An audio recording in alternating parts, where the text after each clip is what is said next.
Want me live? Oh, we're live. Okay. Hi, everyone. This is Immigration Lawyer John Khosravi. Thank you for joining us. This is episode 172 of the Immigration Lawyers Podcast. Today, with Consular Officer, former Consular Officer and Immigration Attorney Otto Maerssen, Otto Hans van Maerssen. He's very kind, headquartered in Northern California. We're going to talk with him. But before we start, I want to let everyone know that the Immigration Lawyers Toolbox magazine is published. It's out there. Just go to www.immigrationlawyerstoolbox.com/magazine, and you'll get an 80-page magazine chock full of information. Around 10 of our colleagues contributed top-notch articles. I think everyone's going to get something out of it. And I also want to thank the sponsors of the magazine, Journey, IMMI Translate, Immigration Finder, and our regular sponsor, DocketWise, the form software I use for my immigration cases. DocketWise is one of the best out there, easily. And I'm really happy to talk with you about them. I use them regularly, as I said, in my services, and they're constantly updating their software. So it's more than just an immigration form software. It's going to be consuming everything when it comes to CRM and communications with clients, all that kind of stuff. And you get 10% off your annual plan, additional 10% off if you use my code. Just go to www.docketwise.com/immigration-lawyers-podcast and use the code Immigration Lawyers Podcast, so you get 10% off. I don't get any money from that, but I just like them to know that where the listeners are coming from. And so please support them and use that link. It'll be much appreciated. But with that, let's get started. Otto, thank you so much for coming on the show. Thank you so much for inviting me. And I will add, thank you so much for the link to the newsletter as well. I did take a look at it. And as you said, it is very informative and has a number of very good articles in it. So congratulations on the launch of that publication. I appreciate it. It was a passion project, and it's just when you're interested in this kind of stuff, it's always it's fun to do. It took a lot of time, but it couldn't be done without the contribution of a lot of colleagues, all the articles, and hopefully I'm going to put you on the spot. Hopefully get an article on your Consular Corner section for you at the next one or whenever you have the time. But I'll separate, send you an email about that. So let us know, what is to start with, just your practice right now. You're immigration attorney in San Francisco. What kind of cases do you handle? And then we'll go back to your history. So the kinds of cases that our firm handles is primarily employment-based immigration, but not entirely. We also do a little bit of the other things that tend to come up. Part of it is because we have clients from all over the world, and they may start with us for an investor visa or for an intercompany transferee or something like that, something connected with the business. But everyone has a life and family issues and so forth, and so as a result, we do take other cases. And then, of course, before COVID, we maintained an active office presence. We still have an office in Palo Alto, an office in Montreal. We're just now opening an office in London as well. Wow.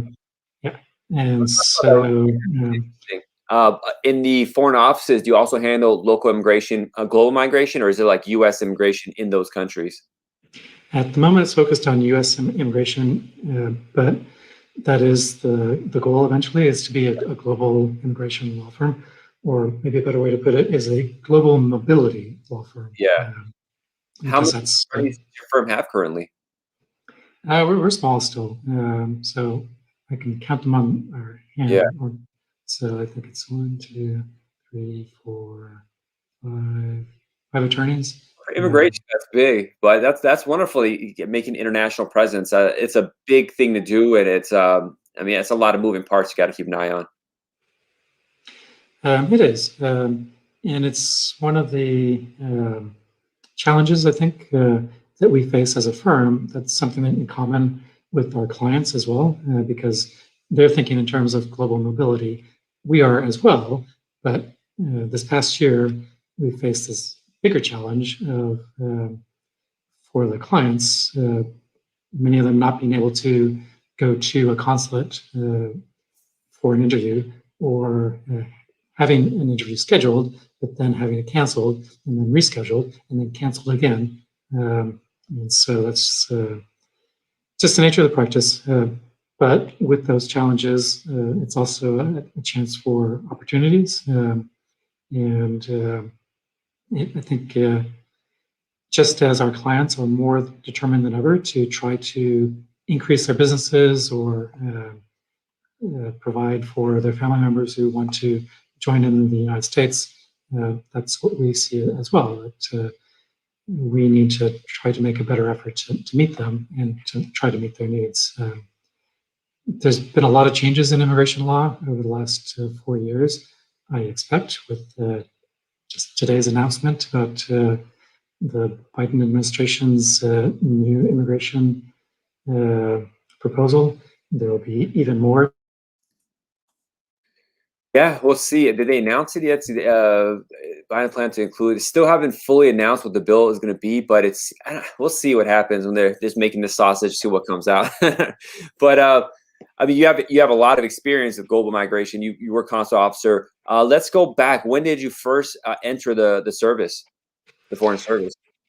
So actually, I want to go back a little bit even before that because I started as an attorney Oh, first, and I practiced law in Texas for a firm that was doing a lot of different things in Texas: oil and gas law, but also securities law, corporate law, a little bit of family law as well. Again, because of the nature of the practice, some real estate law, and even some criminal law. And then I moved to Arizona, practiced law for a while there on the dependent sovereign nation of the Navajo Nation, which was sort of my first introduction to working and living in a different country. And I did try to learn a little bit of Navajo as well. And then I joined the service, the Foreign Service. The State Department took a little bit of time to catch up with me because I'd taken the Foreign Service exam when I was still in law school. And so 5 years later, I joined the Foreign Service. And at the time, the Foreign Service, you didn't start as a consular officer or economics officer or political officer. You came in without a specialty. And so that's what I did. And so I served a tour in Merida, Mexico, and then Bogota, Colombia, as a consular officer, and then I moved on to doing many other things, working in France, in Geneva, at the U.S. Mission to the United Nations, in Baghdad, where I was the curious title of petroleum chief. So I was in charge of Iraq's oil, even though that wasn't the reason why the U.S. entered into a conflict with Iraq. And where else? I was in Kabul, Afghanistan, where I had another cool, well, I thought it was a pretty interesting diplomatic title. I was the Deputy Director for Rule of Law. So I was working on legal issues, but it really was legislative issues and justice sector reform issues, as well as working with the World Bank and the United Nations Assistance Mission to Afghanistan once again. And I also served as Consul General in Russia and back again in Matamoros, Mexico, which was my last post. Now, like when you're at these posts, did you always do consular on the ground, or a lot of them were just political, so you weren't dealing with visas and stuff? So it was a lot of different things. Many of my tours were working as economic officers, and I did take a full year of training in economics, so I can now remember about supply and demand, and I know enough to get myself into trouble. But the last two tours where I was consul general, I was supervising the political section, the management section, but then also the consular section. And so I also was responsible for reviewing the work of the consular sections, which is something that I've talked about before, that for most people, when you have the consular interview, you have the decision and you either are approved or you're not approved, and that's it. Yeah. Sometimes, though, we get into the administrative processing or the request for more evidence, and so you do have a little bit further interaction. But there is also a chance for review at the consular level of your case, which is not very common. but it can happen. Well, I want to differentiate. There is an automatic review internally. What is not very common is the applicant asking for a reconsideration of the case, but that can happen, and sometimes it's easier to do than just reapplying again, which most people think of it as the easiest thing to do. They'll think of, okay, well, this interview didn't go so well with this particular consular officer. There is this idea of consular non-reviewability, and so then we regroup, maybe talk with counsel, figure out a better approach, and then just reapply. And that certainly is another option for many consular applicants as well. And that's, in fact, I think the vast majority of cases go through that route. How would you communicate with the embassy to do that? Because usually they don't want to hear about us complaining. So it's like by email, call them, or congressional representative. Do any of those help or make a difference? Those are all various routes. I do want to couch what I'm saying with the dose of reality, which is that you get your 2 or 3 minutes with the consular officer if you're doing an NIV, a half hour if it's an immigrant visa, and that's your shot, and that's generally it.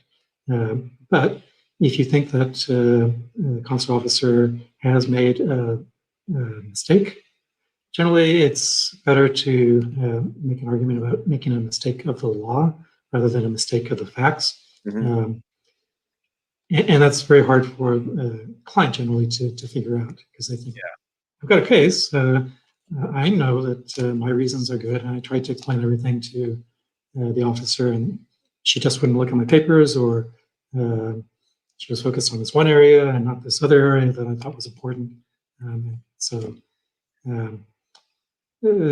Working with the congressman, sending emails, trying to make phone calls, those are all avenues. They're generally, like I said, couching a dose of reality. Not a high degree of success, but it is a possibility. Now, I was talking with Chris Richardson, former consular officer as well. He was saying sometimes if you have an interview and you're worried, contact the congressional rep before the interview, so that they could send a notice to the embassy, and so that file is flagged. What has been your experience with congressmen getting involved? Is it more annoying for the embassy that the staff officers get that, or is it just depends on the situation? So it really depends. So just to use an example, in Mexico, where I was working in Matamoros. Depending on the size of the mission or the consulate, you may have like one consular officer and a few consular section staff, and that's it for perhaps the country. And so when a congressional inquiry comes in, it's usually handled by the consular officer in that case. For many other consulates, they're much larger operations, and so they will set up correspondence units, and they're a little bit removed from the normal adjudications of visas, and so it's neither viewed as I think a help or hindrance necessarily from the consular officer perspective. But again, if it's a larger operation, it may be that the officer who made the decision, his role in responding to the congressional inquiry is just responding to the congressional unit, which then prepares the response, and there may be a back and forth with the congressional unit. But there may be actually very little interaction with the consular officer. Typically, what helps most with the congressional inquiries is if there is some sort of either a very clear-cut legal issue or some sort of humanitarian angle to the inquiry, something that people will realize, okay, well, yes, this may be a correct decision legally and factually, but when you consider all these other circumstances, which the applicant didn't get a chance to talk about in their few minutes before the consular officer. There may be something else going on which justifies taking a deeper look in the case, which doesn't necessarily mean that another officer will make a different decision, but it certainly is possible. Now, administrative processing has been the growing annoyance for everybody. I'm sure for consular officers too, because it creates lingering work for them. How does, not administrative processing where they need more documents, but the ones that are open-ended, how does it get triggered? Does the computer just tell you, or how do you know all of a sudden that's going to go down that path? Well, again, so that depends on the type of post. For some people, so administrative processing just means you've had your interview, the consular officer has looked at your case, and the consular officer, for a variety of reasons, is deciding that he or she is not going to be taking a decision at that time.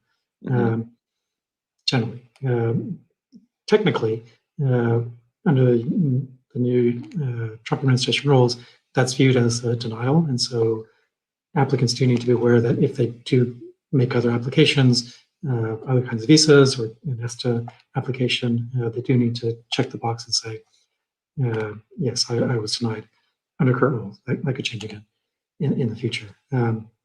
But the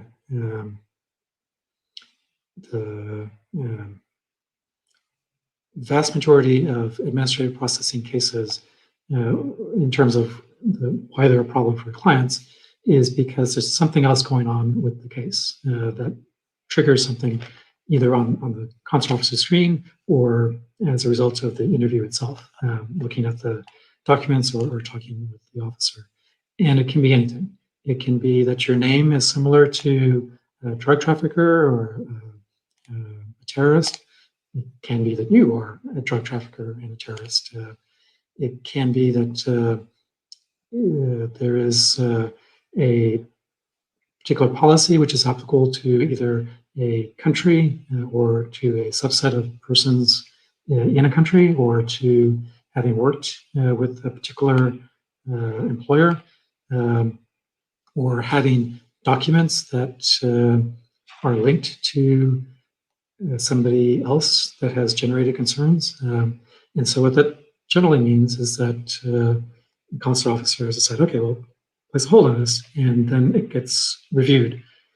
The review can take place at the consular level within the post, but for the majority of cases where it takes a long time, it's because has been sent to Washington, and there's a committee there that looks at those kinds of cases to decide whether the hold or the hit or whatever has triggered the issue is justified, and then what is the recommendation for further action. And there can be a back and forth between the embassy and the post in Washington. Depending on the kind of case, it can also be routed to the NBC or the Kentucky Consular Center. And again, there can be a back and forth with the DHS or USCIS, as the case may be. And that's the reason why, one of the reasons why it takes a long time, because of the back and forth, but then also because you're no longer talking about, I'm talking to you, the consular officer, and the consular officer needs to make a decision. Now it's a whole committee, a constellation of people that may or may not be in the same office, may or may not, probably do have a lot of other duties, and it's very annoying. I know it is. Sitting on both sides of the fence, where you think, well, I probably should issue this visa, but I can't. I need to check, and then waiting for the reply, and then sometimes getting surprised. As, well, that's not what I recommended doing, but okay. And now what I do? And then sitting on the other side of the fence, where representing clients, and they're asking, well, how long is this going to take? And as you probably know, the answer is, I don't know. And you can phrase it in an intelligent way, which is, well, it depends on, some cases it takes a few days, some cases it takes a week or two, Others, it may stretch on for months. Now you've been in different consular sections. I want to ask questions about what particular issues you've seen in certain areas. Like you were in Russia, you said? You were at the embassy in Moscow or one of the consulates? No, I was in Yekaterinburg, Russia. Okay. So at the time, um, Russia had four visa issuing posts: Moscow, St. Petersburg, Yekaterinburg, and Vladivostok. St. Petersburg was closed because of geopolitical issues involving accusations of espionage between both countries. And then there was another issue that came up, which then led to a reduction of personnel in You were St. there when Petersburg. that all happened? That whole stuff happened? You were there? So I was there for some interesting times in Russia when Russia invaded Ukraine, uh, uh, and when well, there was, Yeah. I enjoyed my time in Russia. There was a lot of interesting things going on. The other incidents afterwards, Moscow is still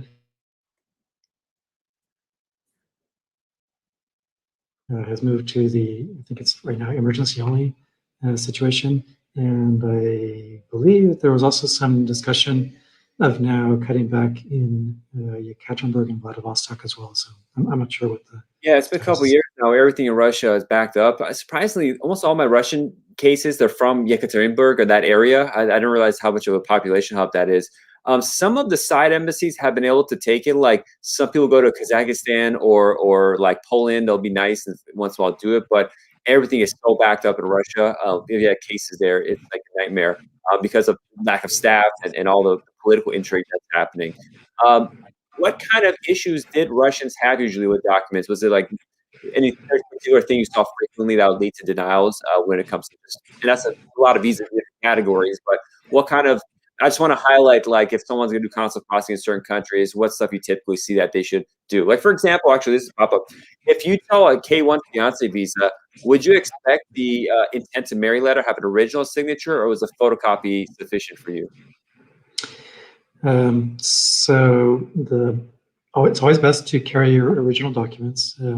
If you don't have the original documents, um, it's possible, but then you have to have an explanation or be prepared with an explanation of why you don't. And that should be a reasonable explanation, which should be able to be verified by corroborating evidence as well. So you do need to think about trying to build a case, not just for the documents that you have, but also for the documents that may be missing. I'll remind you about the general rule with consular officers is that for non-immigrant visas, documents are generally not what make or break the case. It's the interview. Um, the documents can help support the case, or they completely destroy it. If, for example, a lot of posts around the world have side industries of offices around the consular section or the embassy that promise to help you with your visa case and help you produce the documents that you need. But the production of those documents, there may have been shortcuts taken. One of the things that you learn as a consular officer is that there's a lot of fraud going on, and clients and applicants can be tempted to think, okay, well, I don't have the original of this document, so what can I do to make this look better? And there are some perfectly legitimate things you can do, which is to try to get the documents notarized or get your, if it's from another country, get the consular officers of the other country to issue an apostille to verify the authenticity of the copy of the document. That's probably the best advice that I can give is for the the clients and the applicants is to try to think about how can I use my 2 or 3 minutes or 30 minutes if it's an immigrant visa to prove what I'm saying as best as I can. Now, I do want to talk about the immigrant visa a little bit separately because one of the first steps for the immigrant visa screening is, and the interview process is a review of the documents. So you filed, or your principal filed the application or petition with USCIS. They've looked at the copies of the documents that you sent. You've had the NVC go through and collect the other documents that you might need. They've also had a look at it.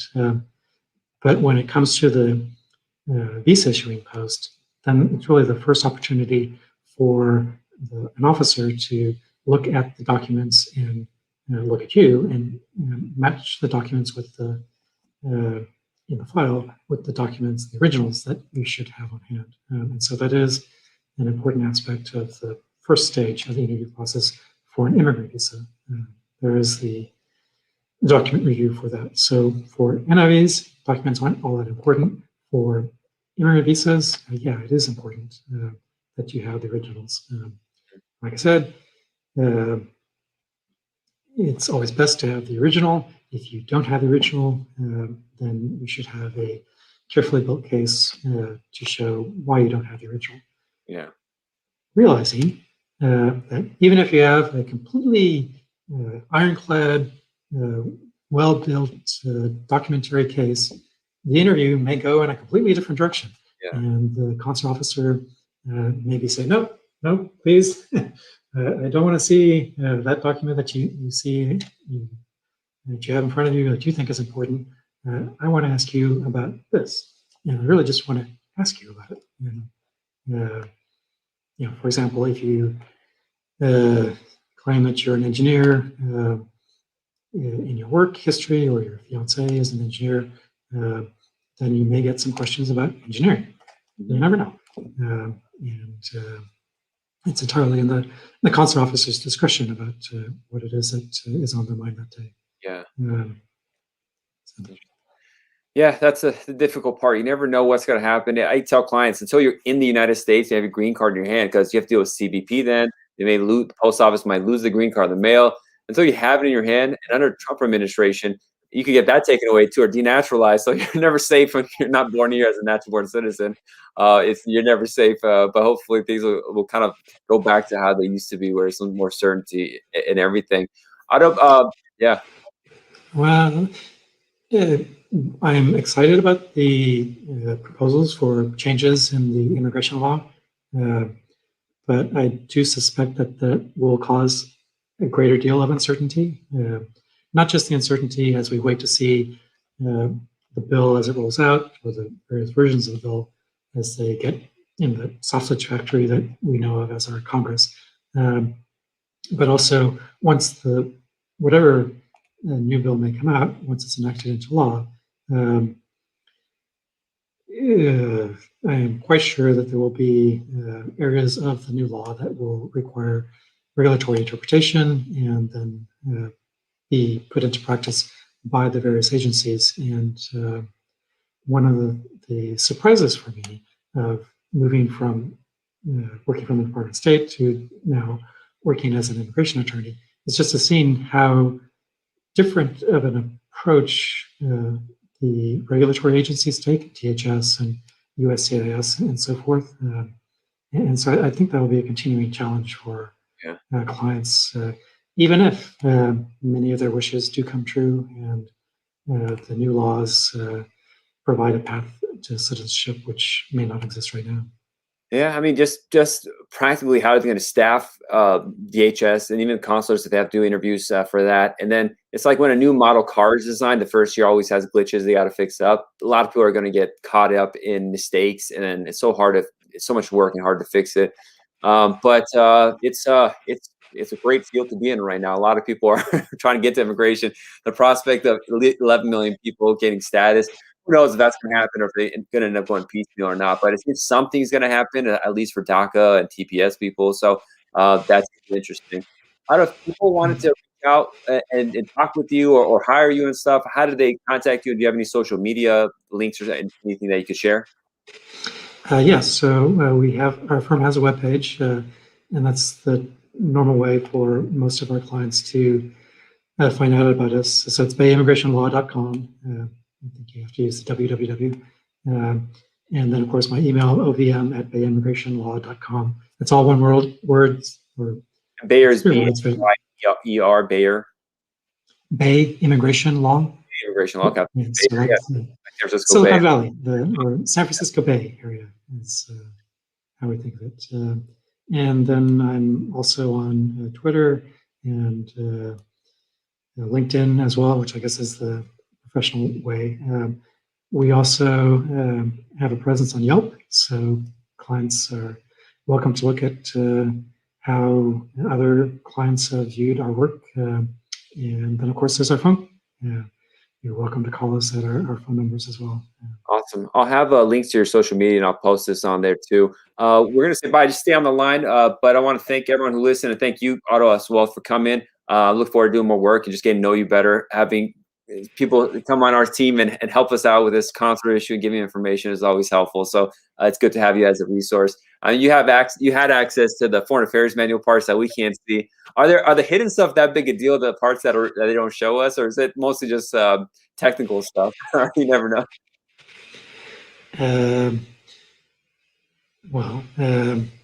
So there's a mix. There are some things that it's hidden because they are actually classified, and there's others that are redacted just because it doesn't make sense from an administrative viewpoint to show the entire sausage factory insides.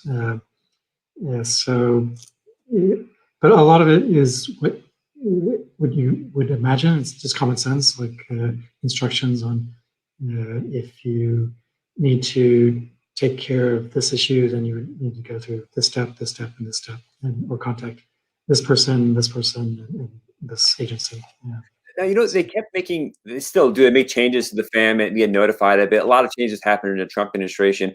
How often do consular officers get notified of these changes? Is there like a weekly meeting that says, oh, this has been updated? Or is that, it seems like it'll bog you down to go through these updates, but it's important to know. And along with that, my second question is, what is your interpretation of the 90-day rule? Did you ever enforce it negatively against somebody, the immigrant intent rule? So I guess we'll start the first one. Like, how often do you sit and read the foreign affairs manual as a consular officer? Like, it just depends on the individual. So you go through that initial training where you do go through large portions of the foreign affairs manual. I am not aware of anyone who actually sat down and read the whole thing. I'm the only person on the private practice side.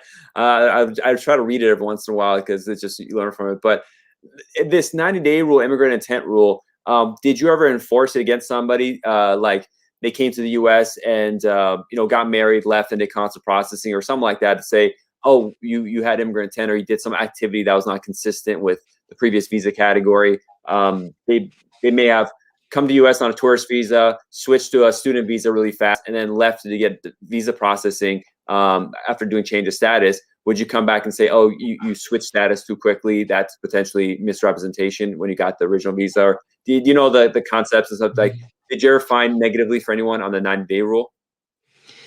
So the 90-day rule is something that I think it has its genesis in the U.S.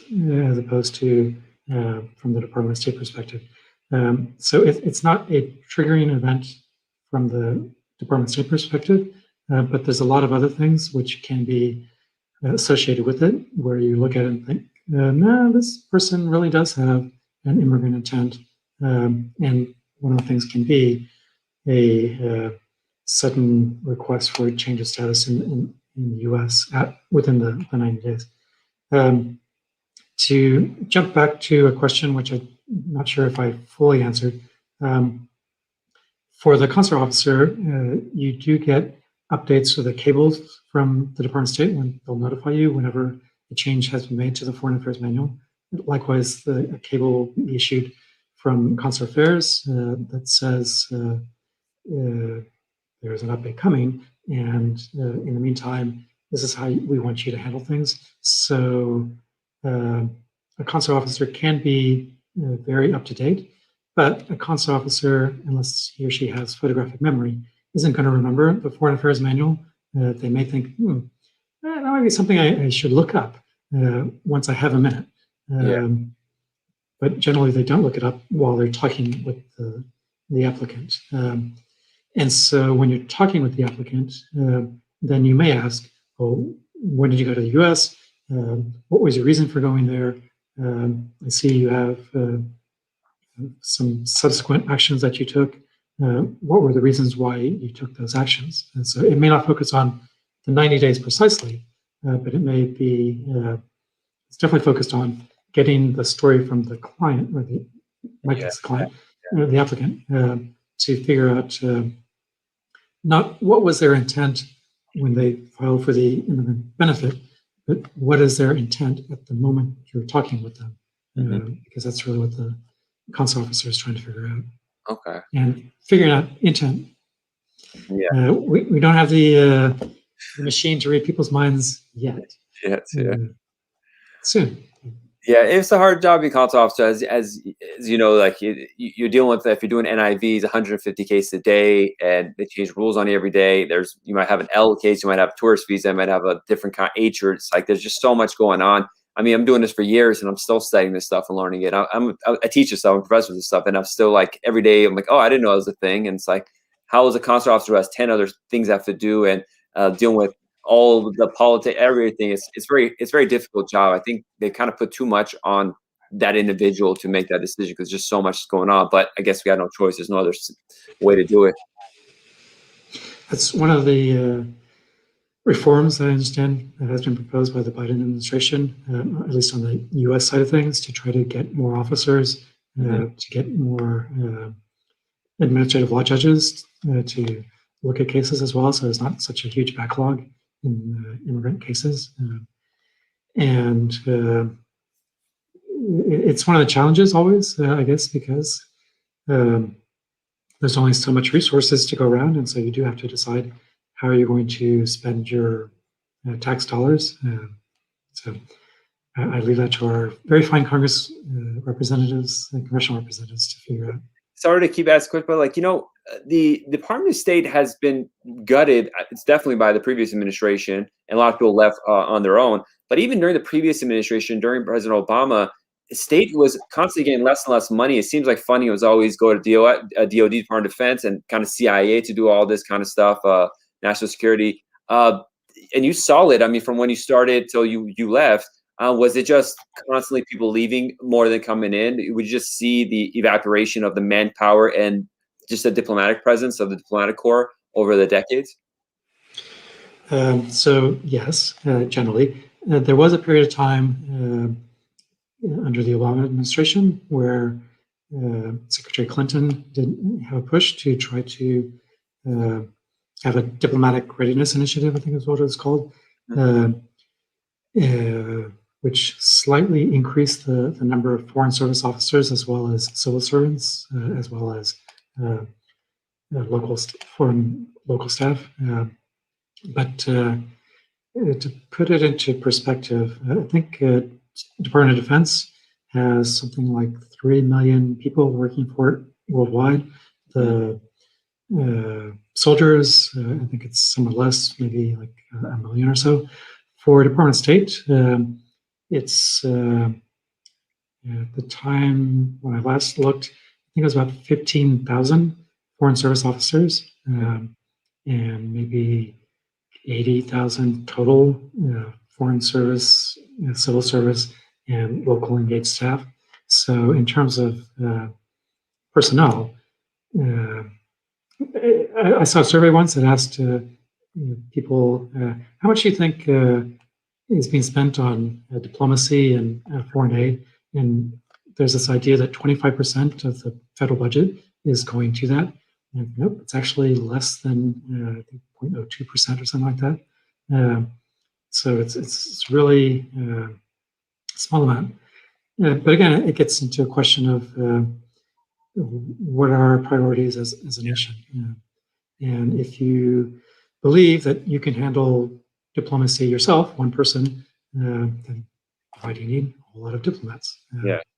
If you think the world is a little bit more complex and there are consular issues and political issues and economic issues and global issues and existential issues such as climate change or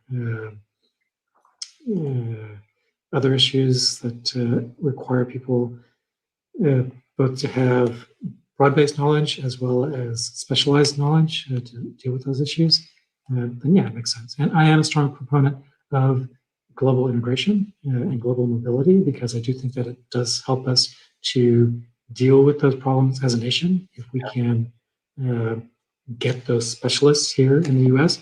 or have those exchanges to improve the knowledge base that we have, because unfortunately nobody has the answer to every single problem in the world. It's a process. I mean, I definitely think you get more bang for your buck if you just add some more to the diplomatic base than just make another F-16. I mean, one F-16 will be dozens of consular officers who could be on the ground, get to know him, and the cultural exchange itself is very powerful and less stress on officers to have to like kind of rush through cases. So it makes sense to me, but yeah, that hasn't been the direction of U.S. policy and just a downward trajectory in my lifetime. And he asked a question, but how much more and more are local staff taking over responsibilities for decision making, even on certain things, because of the lack of staff members or consular officers and growth in that field? Are more and more just on the ground people you hire having to make kind of decisions, or if not decisions, kind of swing how things go? So per the INA, it is the consular officer still that makes the decision on a case. They are the adjudicating officers, and that's not going to change. What changes when you have fewer personnel is, fewer adjudicators, is the number of decisions that get made gets slowed down. What a number of embassies have done to try to deal with the personnel issue is to outsource things that don't need the consular decision. So the reviewing of documents that's been outsourced to the NVC or the KCC in the US, it has also been outsourced to third-party service providers in a number of embassies. So they're the ones that will schedule appointments.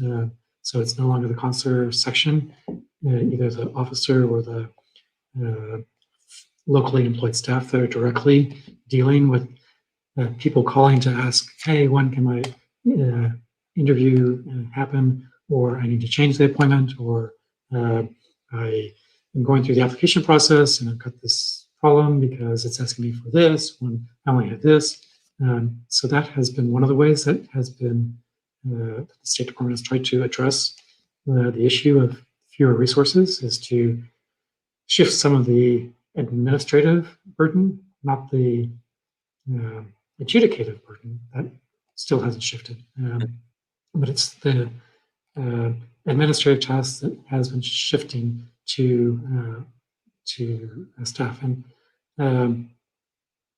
you then sometimes find an interesting situation where from the client's perspective, as they go through the entire consular process, their actual time with a real State Department consular officer is 2 minutes. The rest of the time, setting up the appointment, doing the phone calls, it's either staff or third-party service providers that are trying to provide the answers.